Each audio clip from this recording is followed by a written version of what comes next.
अस्सलाम वालेकुम दोस्तों उम्मीद करता हूं कि आप सब ठीक होंगे और अच्छे से होंगे। Welcome back again. खुदा आप सबको सलामत रखे। तो जैसे कि आप मुझे जानते होंगे, मैं हूं Panchgam tigers Muneeb Siddiqui. Video start करने से पहले मैं आपसे एक छोटी सी रिक्वेस्ट करता हूं, अगर आपने अभी तक मेरे चैनल को सब्सक्राइब नहीं किया, जरूरी मेरे चैनल को सब्सक्राइब कर दो। बताया जा रहा है कि बड़गाम में सैलाब आ गया है और सोनम लोटस ने बड़गाम के और कश्मीर के मुतालिक रेड अलर्ट दी है। पहले आप एक वीडियो देखो, फिर इस वीडियो के मुतालिक मजीद बात करते हैं।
ला इलाहा इल्लल्लाह मुहम्मद रसूलुल्लाह सल्लल्लाहु अलैहि वसल्लम।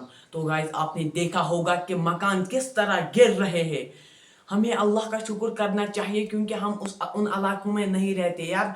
जो उन इलाकों में रहते यार, उनको तो भाई क्या प्रॉब्लम होती होगी उनको इस सैलाब के मौसम में। हमें अब अल्लाह से सिर्फ दुआ करना चाहिए कि अल्लाह अब यहाँ से रहम करे, क्योंकि भाई अब बहुत बहुत बारिश गिर गई और जमीन का भी बहुत फसल आ गया। बस अभी हमें इससे अलावा अब हमें बारिश नहीं चाहिए। अगर इससे अलावा बारिश गिर गई तो यार खतरा इससे भी बड़ा हो सकता है। अगर आपके इलाकों में भी खुदा न खवास्ता इस तरह सैलाब आ गया होगा, प्लीज कमेंट सेक्शन में जरूरी बताना। तो मिलते हैं अब नेक्स्ट वीडियो में। अल्लाह हाफिज।